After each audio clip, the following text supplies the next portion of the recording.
My name is Gwen Reid, and I was born and raised here where we are today in Mosquito. My great-great-grandfather came here in 1861, and some of my family has lived here ever since. My little grandchildren are seventh generation within a mile of where my family settled.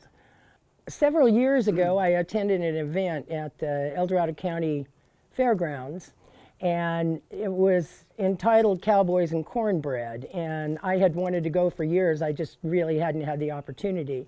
And they had people who recited poetry and sang songs, and they had a couple of cowboy poets. And cowboy poetry is something totally different than anything else. It's telling a story that really means something to you, and sometimes it's done with cadence, and sometimes it just sounds like somebody telling a story.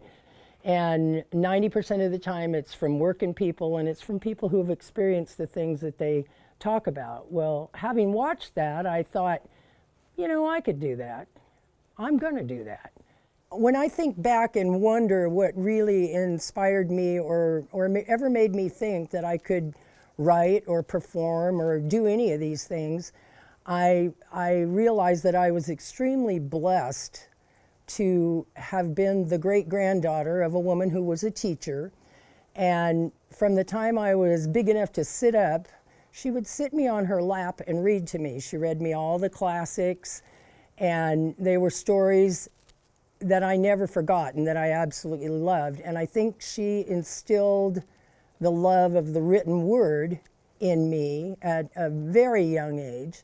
And then later, when I was probably, I don't know, somewhere between 10 and 12, my parents had divorced, and I had gone to the Bay Area to spend the summer with my dad and his family, and my stepmother enrolled me in summer school. Well, I had never been exposed to a big school. I had always gone to a one-room schoolhouse with just 10 or 12 or 14 kids and one, maybe two teachers. And I'd never been exposed to a really big school and to everything that goes on there. And she had enrolled me in a creative writing class. And it was fun. It was really fun. And along through that class, we wrote essays and we did different projects and things. And after I had finished that and had come home, we received word that that teacher in that class had submitted one of my essays to a children's magazine, and it had been accepted and published. I was never fortunate enough to even see the article published, but I was thrilled to know that I had written something that was going to be shared with that many people, and that I was capable of doing that. It was a really exciting thing for me as a kid. One of the things that that teacher really stressed in that class was for us to be aware of our surroundings and to really pay attention to our surroundings, to really look at things and make an imprint in our mind, in our memory of what those things were like.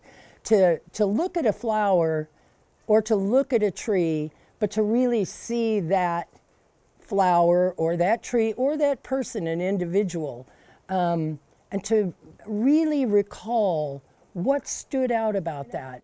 So I started doing cowboy poetry, and the very first event that I attended was that event the following year at the El Dorado County Fairgrounds.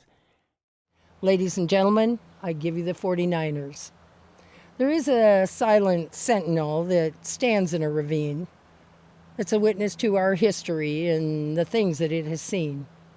It can't talk, but if it could, it'd spin for us a tale of the men called 49ers that would trudge and ride and sail to reach this place where gold was found and live to tell the tale.